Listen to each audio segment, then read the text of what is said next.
Agência Sindical apresenta Repórter Sindical, o mundo do trabalho no ar. Muito bem, começa a Repórter Sindical, o mundo do trabalho no ar. Hoje com a série, finalizando a série Sindicalismo e Mídia. Nós já tratamos deste assunto aqui com o Eduardo Pavão, que é assessor da UGT, jornalista, com a Rita Casaro, que é assessora do Sindicato dos Engenheiros e da CNTU, também com o Altamiro Borges, blogueiro, escritor, militante das causas da democratização da mídia, e hoje com a nossa Adriana Oliveira Magalhães, assessora de comunicação da CUT São Paulo. Você, antes de apresentar a Adriana, eu quero dizer que os programas aqui, o Repórter Sindical, eles são temáticos. Agora, em agosto, a gente faz um ano em que nós apresentamos o programa neste formato de temas, né? Falamos sobre sindicalismo e política, sindicalismo e democracia, sindicalismo e memória, sindicalismo e informação, sindicalismo e cultura, sindicalismo e educação e tantos outros temas. E agora é sindicalismo e mídia. Antes de passar para a nossa Adriana, eu quero apresentar a nossa Ariane Soares, que encaminha as perguntas, as participações dos internautas, dos telespectadores. Tudo bem, Ariane?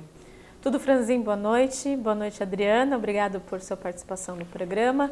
E boa noite a você que nos assiste, assim como dito pelo Franzin. Encaminho aqui as perguntas à nossa entrevistada. Você pode enviá-las através do nosso WhatsApp 942709363. Está aí na tela, eu vou repetir. 942709363, também pelo e-mail tv@agenciasindical.com.br ou no Facebook. Você pode fazer um comentário lá no nosso post, que a gente também faz o encaminhamento da sua pergunta.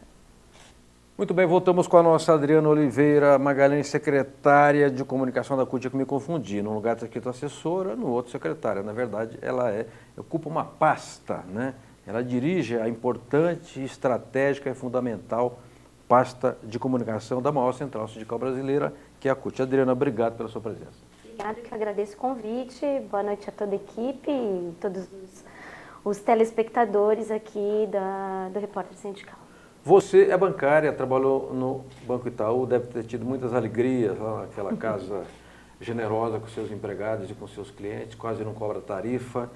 E o que te fez ir para a Secretaria de Comunicação da CUT? Bom, eu entrei muito jovem no banco, com 19 anos, né, e primeiro emprego, né, então o trabalho bancário para a juventude é sempre uma grande oportunidade, né, sim. Que possibilita você estudar, planejar a vida e tal. Mas sempre tive uma inquietação muito grande em relação às desigualdades sociais e no sistema financeiro não é diferente, né, então metas exorbitantes, né? A necessidade de organização sindical, né? Então, primeiro eu vou para o sindicato, para a direção do sindicato e acompanhando a categoria bancária, lutando pelos direitos bancários e das bancárias. E há 4 anos atrás eu compus a direção da CUT aqui no estado de São Paulo. A CUT estadual. Isso, eu assumi a CUT estadual, a Secretaria de Comunicação. Tá. Né? A minha formação é em psicologia, tá, né? Então minha profissão é bancária, então a comunicação apresentou-se como um mundo novo, né? Para a minha atuação enquanto dirigente sindical. E é um mundo novo, mas é um mundo novo muito interessante do ponto de vista dos desafios e das oportunidades que nós temos, né? Na comunicação sindical, na comunicação popular e nessa luta pela democratização da comunicação. Perfeito. Adriana, eu fazia um programa chamado, Câmara Aberta Sindical na TV Comunitária de São Paulo. Apresentei o programa durante 11 anos e um dos programas foi sobre os 25 anos da Folha Bancária. Uhum. E lá estiveram o Luiz Guxiquem, foi um excelente combativo dirigente sindical, o Ernesto Izumi, que na época dirigia o setor de comunicação dos bancários, e o Walter Barelli, que o Barelli havia sido bancário do Banco do Brasil quando da retomada das grandes lutas sindicais. Os bancários sempre tiveram uma tradição de ter um departamento de comunicação muito ágil. Paulo Salvador, inclusive, já foi do departamento também. Quero saber como é que é o departamento de comunicação dos bancários hoje, se ainda é um departamento atuante, se a folha bancária é diária, como Sim, é que é? A folha bancária ela tem uma circulação de 2 vezes por semana. Sim. A gente tem hoje tem uma visualização muito grande por conta do perfil do trabalhador bancário, então o site ele é muito acessado. Estamos investindo bastante em novas tecnologias, como o Facebook, desenvolvendo um aplicativo também. E a gente tem uma produção constante, que eu diria, de uma linha editorial cotidiana das questões bancárias, né? Que eu acho que é um desafio para o movimento sindical, e é o que eu digo sempre lá na CUT. A gente está fazendo notícia o dia todo. Sim, sim. Todo dia tem notícia da classe trabalhadora, seja uma reintegração, né? Seja uma denúncia de demissão, de assédio moral, enfim.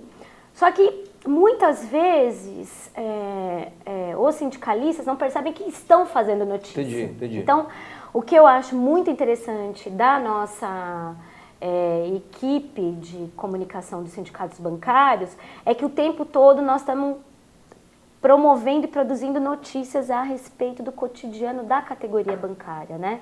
E a gente tem também um arquivo muito interessante de folhas bancárias da década de 20.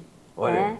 Então, tem um centro de documentação que conta essa história de 95 anos do Sindicato dos Bancários. O Sindicato dos Bancários, 95 anos. Isso. E a folha bancária desde a década de 20?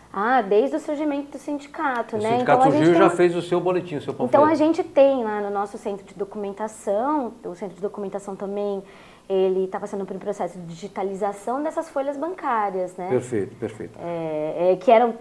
Teve um período que era diário, né? Então os nossos companheiros, o Gushken, contava isso muito pra gente, o Augusto Campos, né? Que foram dirigentes sindicais desse novo sindicalismo, né? Da retomada a partir do golpe militar, né, e com a abertura democrática, que era um período que se fazia a folha bancária diária e a distribuição era feita pelos próprios trabalhadores, né? Sim, então sim. Eles passavam no sindicato e iam distribuindo para o outro, ia levando para a agência, né? Uma forma muito colaborativa também de expandir a comunicação, Sim, né? sim, Quer dizer, sim. e hoje em tempo de internet, a comunicação é muito ágil, né?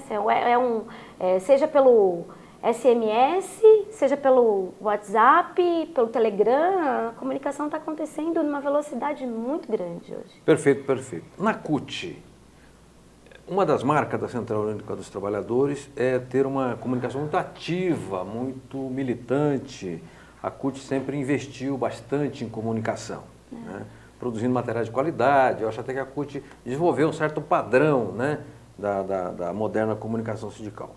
Como é que é na CUT estadual? A direção, ela investe em comunicação, ela forma jornalistas, dá formação para os dirigentes, os diretores de comunicação dos sindicatos filiados.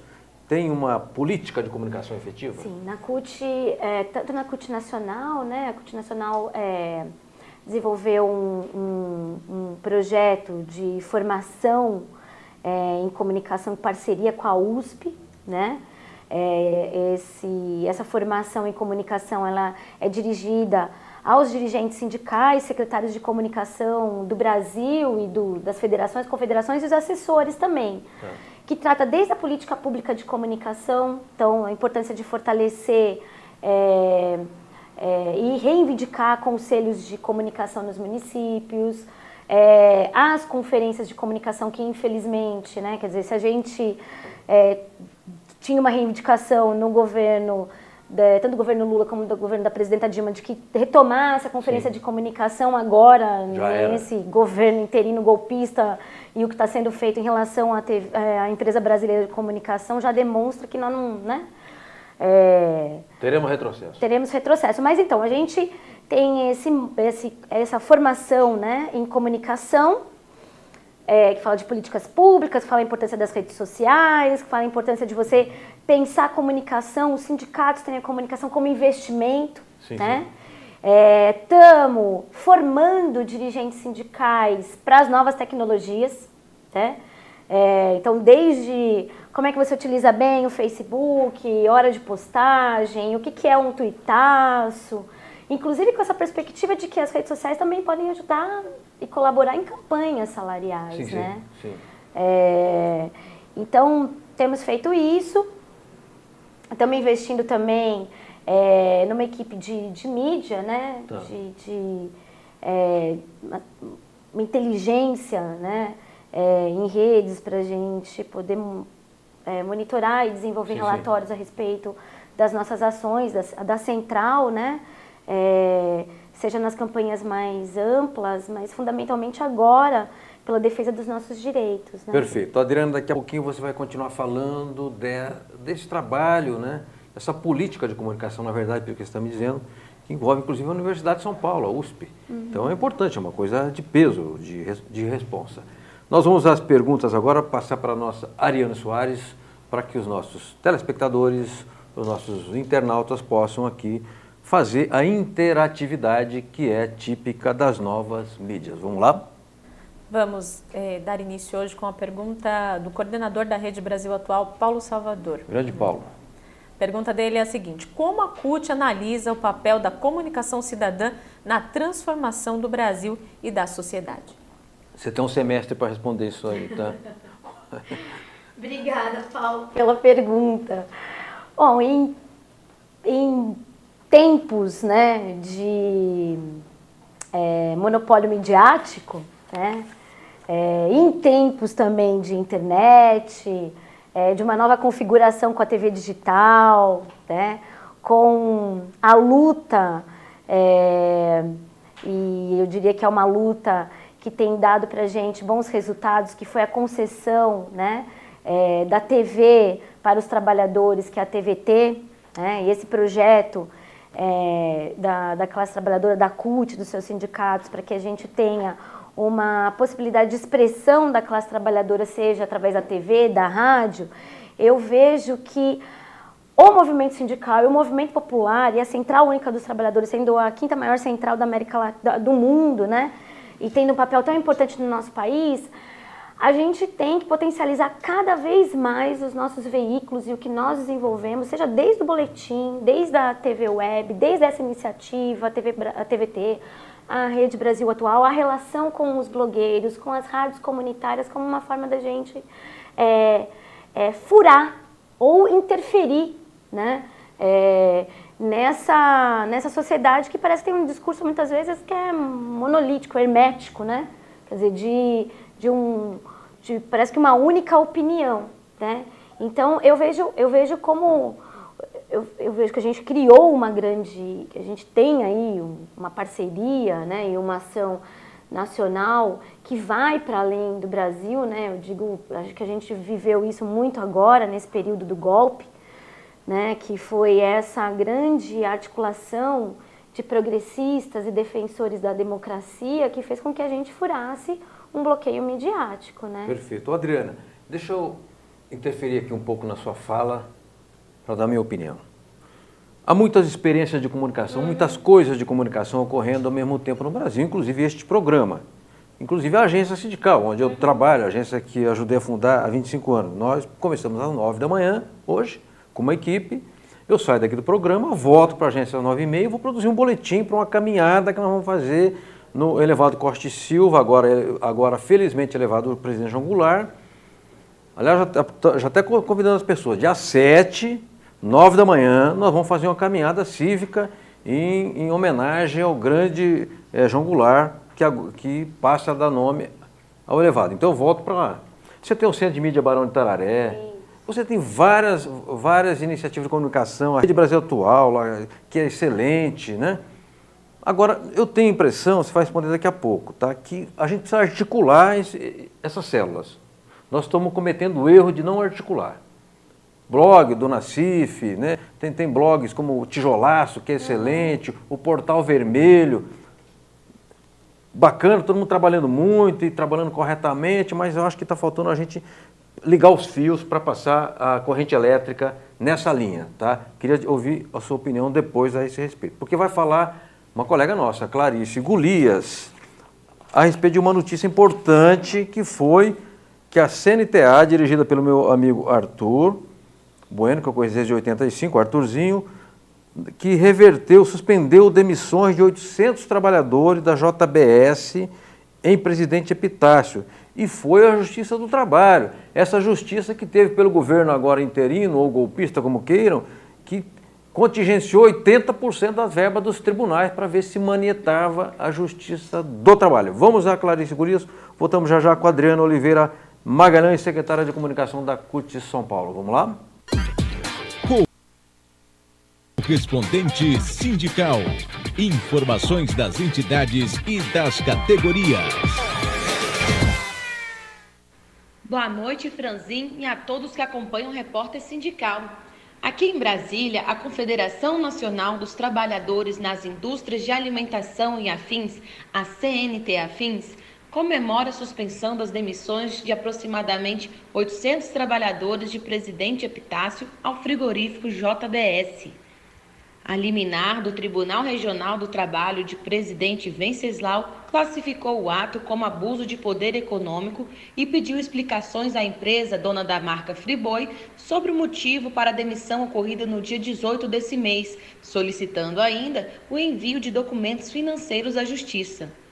A determinação judicial pede que o Sindicato dos Trabalhadores nas Indústrias da Alimentação de Presidente Prudente e Região seja incluído no processo e requer a negociação entre empresa e sindicato para esclarecer e estabelecer critérios para as demissões. Uma audiência de conciliação entre as partes está prevista para o dia 1º de agosto, segunda-feira, na Vara do Trabalho de Presidente Venceslau. A CNTA avalia que a atitude da empresa foi abusiva e antissindical, além de ignorar a função social da empresa e o impacto socioeconômico a partir do desligamento de tantos funcionários. A entidade afirma que continuará acompanhando o caso e que não permitirá demissões arbitrárias. Essas são as últimas informações da CNTA Afins. Saudações sindicais! Correspondente sindical. Informações das entidades e das categorias. Muito bem, voltamos com o Repórter Sindical Mundo do Trabalho no ar, hoje com a nossa Adriana Oliveira Magalhães, bancária, secretária de Comunicação da CUT São Paulo. Antes de voltar àquela pergunta que eu fiz minutos antes de entrar a fala da Clarice, eu queria comentar essa notícia da CNTA para parabenizar a entidade, não sei se foi o sindicato ou a confederação, que entrou com a ação, porque está escrito na Constituição brasileira. Eu lembro quando a grande conquista que nós tivemos em 88 foi conseguir colocar função social da propriedade. A propriedade não pode tudo, não. Não pode mandar embora 800 trabalhadores, enfiar no olho da rua 800 pais de família, como se fosse um ato administrativo. Tem que ter um mínimo de responsabilidade. Então, a Justiça cumpriu o seu papel de equilibrar o jogo entre capital e trabalho. Adriana, eu havia comentado aqui como é que a gente articula essas células de comunicação espalhadas pelo Brasil, como a Rede Brasil Atual, que já é uma rede potente, a Agência Sindical, que é mais ou menos, o Portal Vermelho, blogs importantes como o Tijolaço, que eu leio todo dia, o blog do Nacif. Como é que a gente articula isso tudo? A pergunta é bem difícil, né? Mas eu acho que esse é um dos nossos, acho que é o nosso maior desafio, né? É essa plataforma, né? Que vai desde o boletim impresso, o blog, a rádio, a TV, esses fazedores de comunicação, né? Como é que a gente articula, né? Acho que é uma das coisas, e essa conjuntura está impondo muito isso para nós, né? Porque a gente estava numa situação que você estava lutando pela democratização da comunicação, né? Com a perspectiva de rediscutir o projeto de lei, né? Fazendo parcerias. Então, estava aí, cada um, né? Desenvolvendo seus sites, seus blogs, o seu material, e agora... Até que veio esse golpe sobre nossas cabeças, né? E agora está sendo colocado para nós, né? para todo esse mediativismo, para todos os comunicadores, todos aqueles que lutam pela liberdade de expressão e por uma imprensa livre, né? E para que a gente tenha voz, essa articulação. Então, você me pergunta como é que a gente faz? Tem que começar. Tem que começar, a vontade, o fato das pessoas estarem se movimentando, se procurando, tentando conversar. Então a gente tem feito encontros, então fizemos encontro com companheiros de rádios comunitárias, né? A Frente Brasil Popular, que também tem sido uma experiência muito importante de resistência, de luta, de articulação de ações, mas também tem reunido no Brasil todo jornalistas, comunicadores, que está se dispondo independentemente das divergências, né, que possamos ter no campo da esquerda, né, ou das centrais sindicais, a ter uma pauta, né, e desenvolver essa pauta e falar sobre isso nacionalmente. Então, tem tido iniciativas, né, nesse sentido. Agora, é um processo. Eu acho que a gente tem... eu diria que a gente tem isso como um desafio, unificar essa plataforma, sabe? Perfeito. Eu acho que nós temos que fazer um esforço de encontrar convergências. Se a gente for imaginar que todos nós pensamos igual, não é verdade, né? Mas nós temos pontos de convergência. Primeiro, eu entendo que a defesa da democracia, a defesa da liberdade de expressão, a defesa do Estado de Direito, quanto a isso, não há nenhuma divisão entre nós. Segundo, a visão de que nós devemos ter um Estado ao encontro do que está na Constituição de 88, que é um Estado que protege o cidadão, que está a serviço da maioria e não de grupos privados e interesses de Estado. Quanto a isso, não há nenhuma, no nosso campo, não há nenhuma divergência. Também não há divergência de que os direitos são a propriedade do povo, de que, ao tirar direito, você empobrece a população. Eu já citei 3 pontos aqui, que dá para fazer muita coisa em cima desses pontos. Então, eu quero crer, Adriana, que a gente está precisando conversar mais, viu? Fazer aquela coisa antiga, né? Desde que o homem é homem, ele conversa, né? Ouvir o outro, ver as suas razões e encontrar convergência, e aí vai fazer o caminho. E quero até aqui fazer uma proposta ao vivo para você ir na agência sindical, numa sexta-feira. A gente faz o chamado Programa da Sexta, nossa rádio na web, para falar um pouco disso com a gente. Já é também um gesto no sentido da gente fazer essa rede ir funcionando, ainda que de uma forma, numa escala pequena, claro, não é na escala que nós gostaríamos. A Perguntas Implacável, o Edu, o diretor, com o seu chicote instalando aqui, diz: olha, tem as perguntas e você está me enrolando. Ariano Soares, vamos às perguntas dos nossos internautas e telespectadores. Para Adriana Oliveira Magalhães. Nós estamos com bastante perguntas, agradeço as pessoas que estão nos enviando. Não paro de falar. Vamos fazer a do Rogério, que está nos assistindo agora, Rogério de Oliveira, nosso companheiro de trabalho, presidente em exercício aí do Sindicato dos Servidores de Guarulhos. A pergunta dele existe um senso comum de que todos os sindicatos são vendidos, fazem acordos com o patrão, e o que é possível fazer através da mídia para mudar esse pensamento? E qual a melhor forma de se fazer, visto que o boletim e o jornal levam mais tempo do que as mídias modernas, como WhatsApp e Facebook? Bom, Rogério, tem uma coisa que é fundamental e faz parte da nossa comunicação, que é o trabalho de base, né? Então, estar presente nos locais de trabalho, olho a olho, apresentar as pautas, isso não tem como o boletim substituir. O boletim, ele faz parte da nossa ação sindical, né? Então, eu diria isso, o trabalho de base é fundamental, a organização local de trabalho é fundamental, o boletim é fundamental. Agora, existe uma juventude que está ligada no Facebook, no WhatsApp, quer dizer, e mais que a juventude. Eu gosto de citar muito o exemplo da minha mãe. Minha mãe tem 60 anos. Depois que ela descobriu o Facebook, a vida dela mudou. Ela adora o Facebook. Ela lê, ela compartilha. Então, as redes sociais hoje, tem canais no YouTube, né? Isso agiliza muito a informação, né?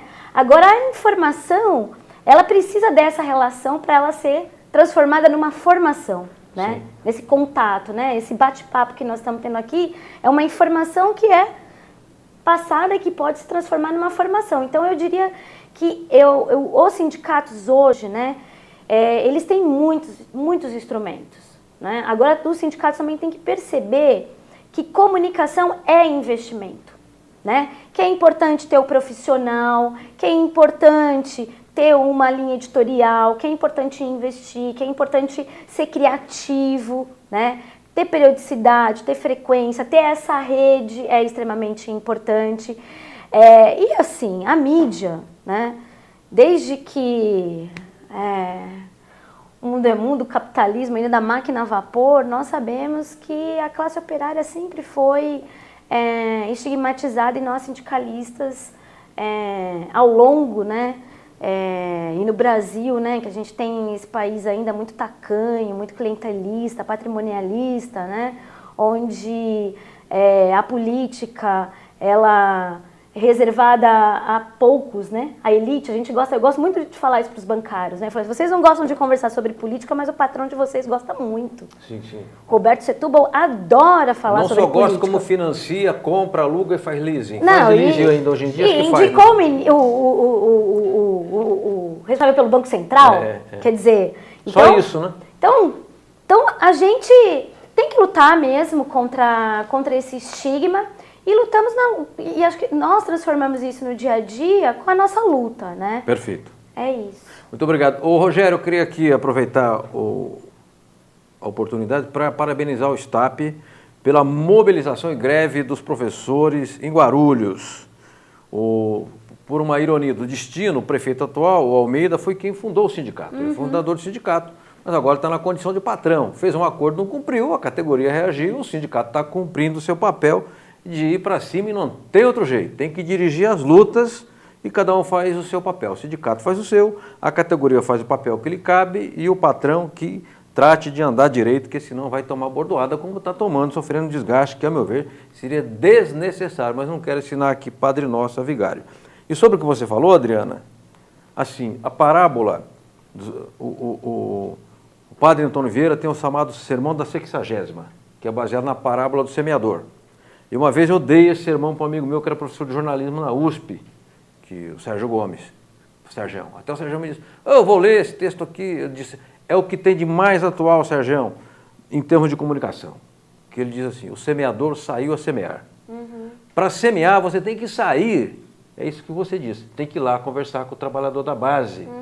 Porque é isso que cria uma intimidade, é isso que cria uma confiança, é isso que materializa uma relação de comunicação e uma relação política entre a direção e a base. Então, parabéns pelo seu enfoque. É isso mesmo, isso é insubstituível. Não mudarão as tecnologias, mas isso permanecerá. Me avisa o Edu que temos agora uma reportagem, então eu prometo que eu paro de falar, tá? É sobre a NR12, que houve no Sindicato dos Padeiros, eu não sei do que tratou, acho que foi com o atual ministro, né, do Trabalho. Vamos ver do que trata a matéria e a gente comenta ou não, ok? Dia 21 de julho, o Sindicato dos Padeiros de São Paulo sediou o encontro da Comissão Nacional da NR12. O evento teve a participação do ministro do Trabalho, Ronaldo Nogueira, além de lideranças sindicais e empresariais. Eu quero dizer aqui ao senhor que é uma satisfação grande e, acima de tudo, é uma responsabilidade muito grande de todos nós em recebê-lo aqui nesta manhã para discutir um assunto tão importante quanto é a questão da NR12. Eu queria já de pronto passar para o senhor uma coletânea de materiais produzidos nestes anos todos de luta, nesses anos todos de trabalho, que resultou até agora já num momento importante da consolidação da NR12. E, lamentavelmente, o que nós temos assistido nos últimos períodos é exatamente um certo refluxo por conta de uma resistência feita pelo setor patronal e que a gente, inclusive, não entende direito por que essa reação. Por essa razão, nós estamos aqui pedindo ao senhor, inicialmente, que o Ministério do Trabalho, como, digamos assim, o guardião dos interesses dos trabalhadores de uma forma geral, e neste caso em particular a NR12, para nós é uma satisfação muito grande poder contar com o senhor nessa manhã e discutir um pouco essa questão dos acidentes, da saúde e segurança nos locais de trabalho. O governo sinaliza numa forma de melhorar a aplicabilidade da NR12. E eu falei aqui, inclusive pedi para as duas pessoas que estão envolvidos diretamente na elaboração da NR12, para que eles pensem um formato para pacificar o país, o Brasil é um país continental, não dá para pensar o Brasil para uma determinada região, só para um setor.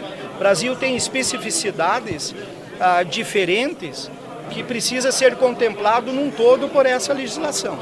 Então é nessa direção. Mas não haverá embate dentro do governo. O ministro Marcos Pereira, um ministro extraordinário, um ministro dedicado, tem compromisso com o trabalhador e ele está focado nessa ideia de fortalecer o setor produtivo e combater o desemprego.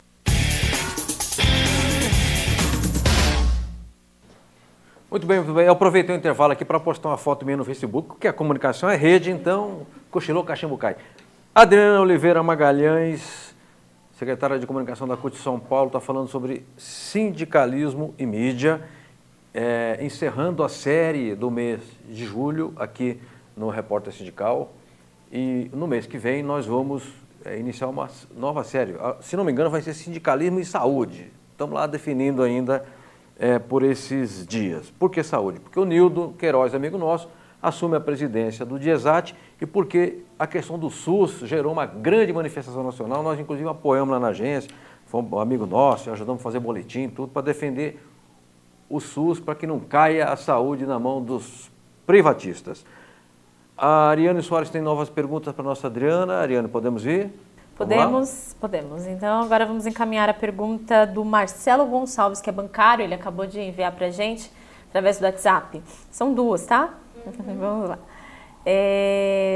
Quais os desafios para o sindicalismo brasileiro para se comunicar, sobretudo com jovens trabalhadores, com o advento das redes sociais e novas formas de comunicação? E a outra pergunta é o papel da mulher e do feminismo nas comunicações dos sindicatos, sendo ainda um lugar dominado, entre aspas, por uma maioria de dirigentes homens. Ele quer saber o papel, né, no caso.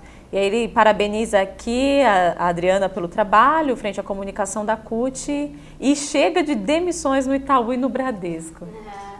Obrigada, Marcelo, pelas duas questões. A primeira, eu diria o seguinte, eu acho que a juventude, né, ela tem uma linguagem, tem um comportamento que, se as entidades sindicais, os sindicatos também não perceberem, não tem como incluir, né? Então, a linguagem é outra, o mundo do trabalho é vivido de diferentes formas, né? Desde a questão do encarreiramento, desde a alta rotatividade, mas tem que ter um jeito, né? Eu acho que da mesma forma que você entra tem os youtubers aí, que é a moçada do funk, do rolezinho, que tem 2 milhões de seguidores, eles têm uma linguagem. Eu acho que o nosso desafio é esse. Como é que falar sobre direitos dos trabalhadores, luta sindical, sem ser com essa nossa linguagem que a gente fala que é o sindicalês, né? Eu acho que a gente tem esse desafio. E a cultura é fundamental. A cultura é o que vem mobilizando a juventude, seja o funk, seja as ocupações, né? Que é a ocupação da cidade, essa luta para ter Wi-Fi gratuito, né? Então, eu acho que a gente tem aí e lembrando que nós estamos de acordo aí com o DIEESE, né, o IBGE, nós estamos com o último pico geracional no que se refere a jovens no nosso país, né? Sim. A curva tende a mudar. Então tem aí um espaço muito grande para essa renovação e essa linguagem, mas nós temos que mudar. A linguagem tem que ser outra, tem que ter cultura, não dá para ser careta, entendeu? Tem que trazer novas pautas, porque como é que não fala sobre Marcha da Maconha? Marcha da Maconha mobiliza 20 mil, 30 mil, a gente não fala sobre isso. E não é do ponto de vista moral, não, é o que mobiliza essa juventude. E do ponto de vista do feminismo, do sindicalismo, da mulher, né? Eu acho que também tem uma questão que fala sobre a questão da mídia, né? Então, e acho que certamente deve ter sido tratado em outros programas, mas como principalmente a publicidade nos trata, né? Do ponto de vista dessa questão do consumo, da mercadoria, mas também como faltam profissionais de comunicação do gênero feminino nos telejornais, sendo articulistas. Então, isso é uma luta também né, das mulheres, né, para que a gente tenha, né, uma comunicação que respeite a diversidade, né, e seja uma comunicação que seja inclusiva, não seja machista, não seja homofóbica. E o movimento sindical, a CUT, recentemente, nós conquistamos a paridade na direção da Central Única dos Trabalhadores, que a gente entende que a paridade é uma forma de ir construindo um mundo, né, ou relações de poder com mais igualdade, né? Perfeito. Então, eu acho que, assim, a luta feminista e a luta das mulheres é uma luta que nós estamos tendo conquistas, né, e, ao mesmo tempo, vem dos desafios que nós temos em relação à violência doméstica, né? Então, essa semana, na semana passada, uma trabalhadora, uma enfermeira, né, foi assassinada pelo seu ex-marido, né, que não aceitava o final do relacionamento. Então, os relacionamentos abusivos, a violência doméstica ainda está muito presente no nosso cotidiano. O estupro, né, gente? A gente fala de cultura de estupro, que quando a gente fala de cultura de estupro é porque existe no nosso país, e não é à toa, né, que a presidenta Dilma assinou, convencionou a lei do feminicídio no nosso país. Porque a lei do feminicídio, ela obriga, né, os estados e municípios a desenvolverem políticas públicas para combater a violência física, né, a violência sexual, o assédio sexual nos locais de trabalho também. Perfeito, perfeito. Bacana, bacana. Adriana Oliveira Magalhães, secretária de Comunicação da CUT São Paulo, falou bem sobre o tema, fez uma pergunta complexa ao nosso Marcel, evidentemente. Avisa o Edu que nós temos agora um intervalo, e no intervalo vai passar uma chamada da nova Central Sindical de Trabalhadores a respeito da campanha salarial do Sintoresp, que é o Sindicato dos Trabalhadores em hotéis, bares, restaurantes, turismo, hospitalidade, presidido pelo Calazans, que é uma figura muito interessante, Calazans, que ele é advogado, ele é garçom, depois foi subindo na carreira e tal, poeta, conhece muito culto, né? Um sujeito muito interessante, o Calazans. Vamos lá, matéria, voltamos já com o último programa da série Sindicalismo e Mídia, ok?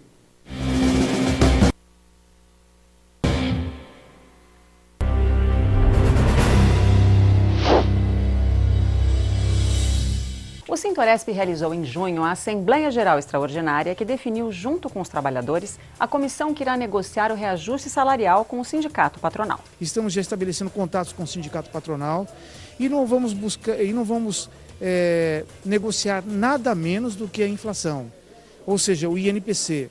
Então a gente está falando de 9,85, 86, precisamos do índice, mas queremos negociar o INPC pleno. Então, salários deverão ser reajustados a partir do mês de julho para toda a nossa categoria, nos índices do Índice Nacional de Preços ao Consumidor pleno. Houve uma publicação do sindicato patronal que já já fez a divisão entre hotéis e restaurantes, né? E nós sabemos que o Ministério do Trabalho recebe isso com simpatia.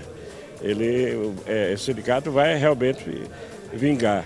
Sindicato dos empregados em restaurantes, empresa do comércio e serviço de alimentação preparada e bebida varejo de São Paulo e região. Quem tiver de acordo, levante a mão, por favor.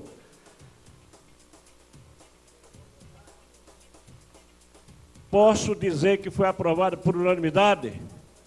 Posso? Posso. aprovado por unanimidade, companheiros da categoria.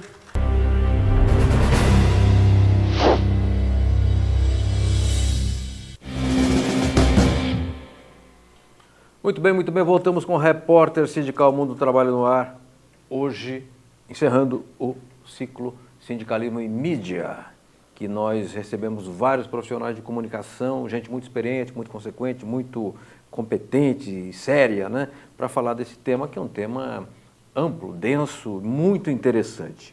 Adriana Oliveira Magalhães, secretária de Comunicação da CUT São Paulo. Eu não falo mais nada, agora eu passo para a nossa Ariane Soares enviar as perguntas para a nossa convidada. Você só fez pergunta fácil, manda as difíceis agora, por favor. Essa vai ser uma fácil também. Do Sidoli, que nos assiste, mandou agora pelo WhatsApp. Sidoli é integrante do Barão de Tararé. A pergunta dele é a seguinte: qual é a sua avaliação sobre a entrevista do Wagner, que está otimista em relação ao impeachment que Dilma fica? Sidoli, tudo bem? Bom, teve algumas perguntas aqui que era quase um tratado sociológico, eu espero tê-las respondido, né? Sidoli, acho que o presidente da Central Única dos Trabalhadores, Wagner, ele deu essa entrevista recentemente, né? Eu fico otimista com o otimismo que ele apresentou, sim. Né? Porque essa é a nossa torcida, né? Sim. É a nossa torcida e a luta que nos trouxe até aqui, né? De milhares de brasileiros e brasileiras e dos diversos setores, artistas, juristas, militantes de esquerda, progressistas, lutadores pela democracia. Quer dizer, o mundo, né, tá vendo o nosso país, nós vamos ter Olimpíadas. E as Olimpíadas vai ter protesto, sim. Vai ter, porque nós vamos mostrar para o mundo que a democracia no nosso país não pode ser assaltada, sequestrada, como está sendo, né? E o governo interino do Michel Temer é extremamente lesivo para a classe trabalhadora. Quer dizer, em poucos dias de governo já teve redução do orçamento do SUS, já várias declarações de reforma trabalhista, né, com declarações da Fiesp no sentido de que tem que aumentar a jornada de trabalho, de regulamentar de forma desenfreada a terceirização, o aumento da idade mínima da aposentadoria, tudo isso para fazer ajuste fiscal, né? Então, é um golpe contra a democracia, é um golpe contra nós trabalhadores, contra os nossos direitos, né? Porque o que nós entendemos e afirmamos o tempo todo é que o que está em jogo é uma riqueza natural, é o pré-sal, é a 8ª economia do mundo, né? Quer dizer, o Brasil, nesses últimos 10 anos, ele estava no cenário internacional como um país de muitas oportunidades e um país, oportunidades a partir de uma inclusão social, né? Você ter milhares de trabalhadores incluídos no mercado formal, né? Jovens nas universidades, o Ciências Sem Fronteiras. Então, nós estamos lutando para que a presidenta Dilma volte ainda mais depois, né, da sentença, onde mostra que ela não cometeu nenhum crime de responsabilidade. Perfeito. Né? Então, eu estou otimista e eu fico mais otimista porque o Wagner Freitas, presidente da Central Única dos Trabalhadores, também está otimista. Perfeito, eu não quero aqui entrar no mérito da fala do Wagner, eu quero expressar minha opinião, já é sabida de todos. O que houve no Brasil é um golpe paraguaio. Eu também não entro no mérito da qualidade do governo Dilma, que acho que caiu muito, ruim, erros primários, coisas absurdas. Porém, a regra da democracia é o voto. Elege pelo voto, tira-se pelo voto. É um golpe paraguaio, né? E você sabe, eu vou fazer 60 anos de idade, eu vivo a política desde que me conheço por gente, e que esse golpe não foi gestado apenas pelas elites brasileiras. Esse golpe tem uma articulação com o capital internacional, como se viu agora lá na Turquia. O ex-comandante da OTAN por trás do golpe, não é? Querendo derrubar um governo. Que direito que ele tem? Uma força de fora vem querer derrubar um governo, como aqui no Brasil, né? Então, aquilo que eu disse, que nós respeitamos a democracia, isso é sagrado, não pode brincar com isso, que você quebra a regra hoje, depois amanhã quebra outra regra, depois quebra outra regra, e aquilo que é um Estado vira uma gangue, aquilo que é um povo vira um bando, e nós não podemos correr esse risco. Relativamente à mídia, eu quero registrar que hoje o movimento sindical foi violentamente atacado pela grande imprensa. O Estadão fez um editorial agressivo contra o Paulinho. Eu não sou advogado de defesa do Paulinho, mas é preciso entender que tem um viés classista naquela crítica, não é? Quando o Paulinho estava batendo bumbo para derrubar Dilma, o Estadão não falava nada dele. Agora, não sei por que razão, fez um editorial agressivo contra o Paulinho. Segundo, o Valor Econômico se meteu a discutir negócio de custeio sindical e a repórter verdadeiramente se confundiu. Fez uma matéria que não deu nenhuma contribuição, além de confundir o meio de campo e passar a ideia de que o sindicalismo nada em dinheiro e que joga dinheiro fora. Não é verdade. E terceiro, um caderno de O Globo de 4 páginas, que eu vou comentar em outro programa, assim, dizendo, temos que mudar a CLT para o Brasil gerar emprego. Eu pergunto, que tipo de emprego? Sem carteira assinada? Sem piso salarial? Com jornada de 80 horas como que é a CNI? Então, tudo isso tem que ser questionado. Essa mídia não tem isenção, essa mídia tem lado, é o lado do capital, é contra os interesses da imensa maioria do povo brasileiro. Feito o meu sermão aqui, de todos os programas, eu volto aqui. Tem que mostrar as publicações. Exatamente, o Edu me alerta aqui, eu esqueço. E como estamos falando de comunicação, quero mostrar um jornal, digamos assim, um jornal, na verdade, feito de papel jornal da CTB, Central dos Trabalhadores e Trabalhadoras do Brasil, chamado Olho Crítico, edição número 15, ano 3, e que tem aqui, justamente bate aqui, olha, a charge muito boa, por sinal, escravidão, 80 horas, e quem reclamar vai direto para o tronco. Volta aqui a época da escravidão. Proposta indecente, reunido com Michel Temer, chefe da indústria, vai na contramão da história, sugere aumento da jornada de trabalho para 80 horas semanais, governo quer acabar com a Previdência Social, maior sonegador do país, diretor da Fiesp, renunciou ao cargo, o sujeito devia 6 bilhões e 900 milhões de impostos municipais, estaduais, e estava aí batendo panela, o canalha. E agora teve que renunciar porque foi exposto à execração pública merecidamente. Muito bem. Ariano Soares, temos mais perguntas para a nossa convidada Adriana Oliveira Magalhães? Vamos lá? Vamos fazer então a pergunta do nosso amigo Val Gomes, jornalista, que também sempre nos acompanha aqui na programação. Adriana, comunicação democrática, plural e ética. Se conquistarmos isto, quais seriam os benefícios para a sociedade brasileira? Val,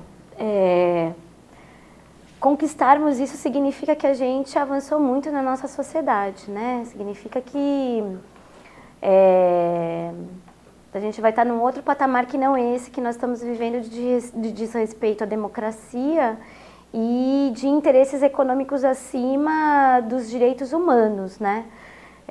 Porque sendo rádio e TV concessão pública, eles, por terem essa concessão, deveriam, no mínimo, respeitar os artigos da Constituição que tratam da pluralidade, da diversidade, né? Onde a gente tivesse possibilidade, por exemplo, de pequenos veículos de comunicação sobreviver, né? Onde a gente tivesse uma redefinição e uma redistribuição das verbas publicitárias que possibilitassem jornais de bairro, blogueiros, aqui, né? Esse projeto aqui ter condições e poder ampliar. Então, eu acho que a gente tem um caminho ainda, uma luta grande, né? Para que a gente tenha uma comunicação plural, e para essa comunicação ser plural, há necessidade da gente lutar para que os fazedores de comunicação tenham as condições para isso, né? E por isso que nós temos que lutar por uma regulação da comunicação no nosso país, né? Que é uma regulação econômica, né? Dessas grandes empresas que, como disse aqui o Franzin tem os seus interesses também do ponto de vista da ordem e da lógica do capital no mundo, né? Perfeito, perfeito. Adriana Oliveira Magalhães, secretária de Comunicação da CUT São Paulo. Eu queria só pedir licença para mostrar aqui que o nosso programa passa na TV Guarulhos, que é a TV comunitária de Guarulhos, todo sábado das 20h30 às 21h30, canal 3 da NET, ou pelo site tvguarulhos3.com.br, tvguarulhos3.com.br, todo sábado às 20h30 às 21h30, canal 3 da NET. Muito obrigado, Fernando Mauro, por nos possibilitar essa oportunidade de passar o programa numa cidade onde a agência sindical trabalha bastante, onde tem uma classe trabalhadora grande. Guarulhos tem 1.400.000 habitantes, uma cidade de formação operária, agora se formou uma classe média lá por causa da urbanização, mas há uma grande quantidade de trabalhadores muito variados.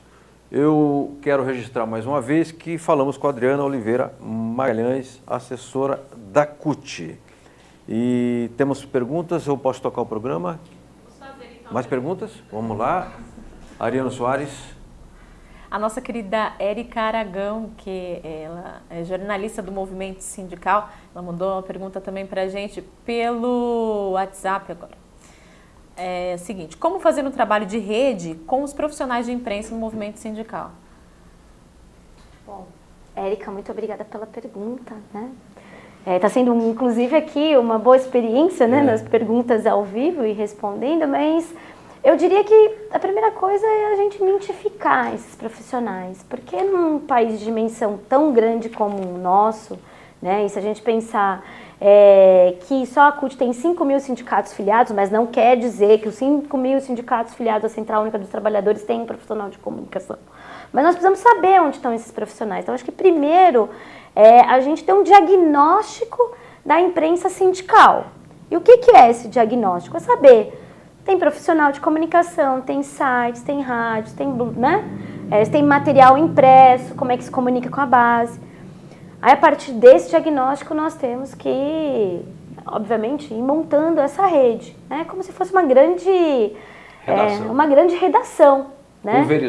Pulverizada, onde o companheiro, o profissional, o jornalista que está lá no Pará possa nos municiar com as informações, com a matéria, a pauta de lá, né? Para que a gente possa, inclusive, ter essa comunicação regional, né? Que possa dar conta da realidade de todas as categorias, né? Porque a gente tem uma classe trabalhadora que vai desde o portuário, do trabalhador do porto, o bancário, o professor, o metalúrgico, o trabalhador do asseio e conservação, né? Então, tem uma diversidade grande. Então, mas eu diria que assim, a rede é isso, é o diagnóstico, e nós temos que utilizar, né, o que a internet possibilita. Se a gente tem dificuldade de nos reunirmos no mundo real, no mundo virtual a gente fica muito mais fácil, né? Então, para a gente estabelecer essa rede de comunicadores nacionalmente. Perfeito. Eu quero pedir licença à nossa convidada Adriana Magalhães, secretária de Comunicação da CUT São Paulo, para a gente chamar o Arquivo Sindical. O Arquivo Sindical são matérias que nós temos na agência sindical, que completou 25 anos, portanto nós temos muito material de audiovisual, entrevistas que foram feitas com várias pessoas. E sindicalistas, assessores sindicais, consultores, economistas, etc. Gente, todos os quadrantes. E a matéria de hoje é com o Luiz Dulce. O Luiz Dulce foi um dos principais ministros, digamos assim, colaborador do presidente Lula, um sujeito muito correto, muito, digamos, com muita clareza política, muito educado. E eu que fiz a matéria, se não me engano, aqui no Sindicato dos Metalúrgicos de São Paulo. Podemos ver a matéria com o Luiz Dulce? Ok? Arquivo Sindical. A história vivida do sindicalismo brasileiro. Ministro, qual a importância, neste momento da conjuntura nacional, um congresso com 1.200 delegados metalúrgicos? Tem uma importância enorme, porque é justamente no momento de crise que os trabalhadores precisam ser melhor defendidos, né? Defendidos com mais vigor ainda. E a categoria metalúrgica é vanguarda do sindicalismo brasileiro. Os sindicatos metalúrgicos de São Paulo têm um peso enorme, pelo tamanho da categoria, mas também pela representatividade do sindicato. Então, não poderia haver momento melhor para que o sindicato discuta suas questões, renove, né, a sua direção, mas também contribua com a causa dos trabalhadores no país como um todo. Coisa que, aliás, o Sindicato dos Metalúrgicos tem feito com muita dedicação, com muito talento. O melhor exemplo disso foi esse recente acordo para prorrogar o IPI, né, a isenção de IPI das empresas de automóveis, que foi feito com garantia de emprego, em grande medida porque o movimento sindical brasileiro exigiu essa condição e o governo acolheu. Ministro Dulce, uma das mudanças no governo Lula foi o diálogo que ele estabeleceu com o mundo do trabalho e por meio das centrais sindicais. Eu queria que o senhor avaliasse dizendo qual é a contribuição que isso trouxe efetiva para o povo brasileiro. Nós consideramos que não basta fazer as coisas para o povo, é preciso fazer com o povo, né? Com a participação direta da sociedade através das suas entidades representativas. Então, no governo Lula, a participação social é um método de governar. Grandes decisões do governo são tomadas ouvindo, né, os trabalhadores, ouvindo os setores populares. No caso do movimento sindical, a correção da tabela do imposto de renda dos assalariados foi negociada pelo governo, né, junto com as centrais sindicais. A política de valorização permanente do salário mínimo. O salário mínimo já teve, nesses anos de governo Lula, 60% de aumento real acima da inflação, né? Era uma reivindicação histórica do movimento sindical. Constituiu-se uma mesa de diálogo para viabilizar essa proposta. Agora, em medidas para enfrentar a crise internacional, né? Eu já mencionei o setor automobilístico, mas para dar um exemplo da força sindical, a força sindical reivindicou muito um diálogo no setor de alimentos, da carne, porque havia frigoríficos com situação difícil, né? E os trabalhadores estavam sofrendo. O governo montou um espaço de diálogo para enfrentar esse problema. Então, eu diria que todas as decisões importantes, né, tomadas que afetam o mundo do trabalho no Brasil têm sido fruto de um diálogo direto com as centrais sindicais. Sem falar na legalização das centrais, né, que não eram reconhecidas no Brasil, na destinação de recursos, né, para que as centrais possam funcionar e cumprir adequadamente o seu papel. Então, para nós é motivo de orgulho. Para mim, pessoalmente, é motivo de muito orgulho, porque eu fui sindicalista também no final dos anos 70 em Minas Gerais, né, e tenho no governo o papel de coordenar o diálogo com a sociedade civil. Arquivo Sindical. A história vivida do sindicalismo brasileiro. Muito bem, voltamos com o Repórter Sindical Mundo do Trabalho no ar com a Adriana Magalhães, secretária de Comunicação da CUT São Paulo, que está indo muito bem no programa, respondendo com dinamismo, com inteligência, com conhecimento. E eu quero passar para a nossa Ariane Soares fazer a última pergunta do programa que encerra a série Sindicalismo e Mídia. Vamos lá, Ariane? Vamos, para encerrar então, vamos encaminhar a pergunta de Rubens de Souza, que é aluno da Escola do Jazz e também nos assiste. Obrigado por sua pergunta. E ele pergunta assim: o que fazer diante de uma pauta antitrabalhista apresentada pelo governo Temer? Eu acrescento, como é que a comunicação da CUT está se articulando para fazer o Dia Nacional de Protesto, dia 16 de junho, um dia verdadeiramente forte e nacional? Tá, bom, bem. É a luta.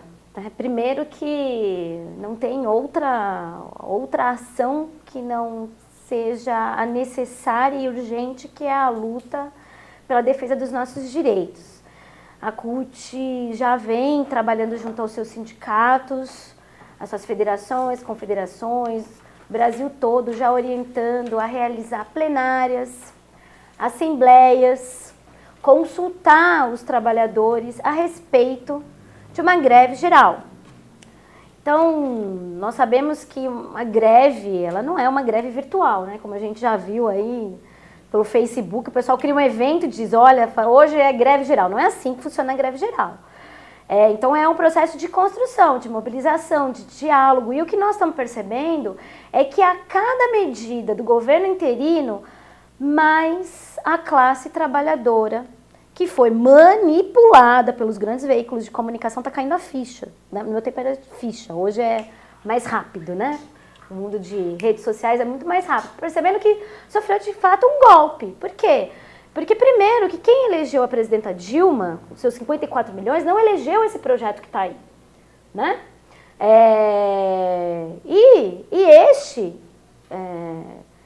E o Michel Temer, ninguém elegeu esse projeto que ele está dizendo do ajuste fiscal. Então, os trabalhadores, a gente está sentindo nos locais de trabalho uma grande indignação.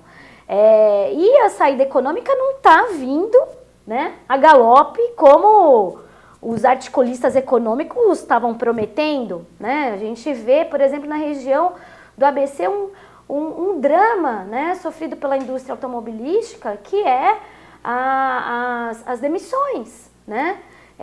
O plano, né, que havia ali de proteção ao emprego já com prazo de finalização, e um drama que o movimento sindical do ABC está enfrentando junto aos trabalhadores, que é a manutenção desses empregos. Então, a gente está no momento de encerramento, mas eu diria o seguinte, Franzinho, nós estamos trabalhando, orientando a militância, estamos construindo, então no dia 16 vai ter uma assembleia da classe trabalhadora. Essa assembleia ela está sendo organizada pelas centrais sindicais, né? Então as centrais sindicais estão unidas em defesa dos direitos dos trabalhadores, para que nós não percamos nada do que nós conquistamos até agora, a defesa da CLT, né?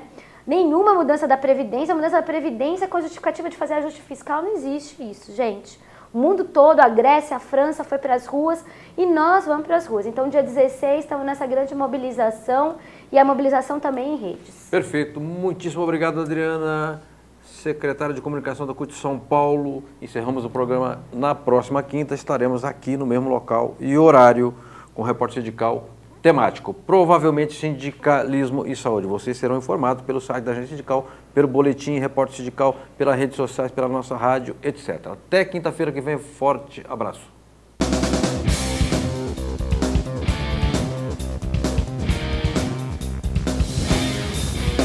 Agência Sindical apresentou Repórter Sindical. O mundo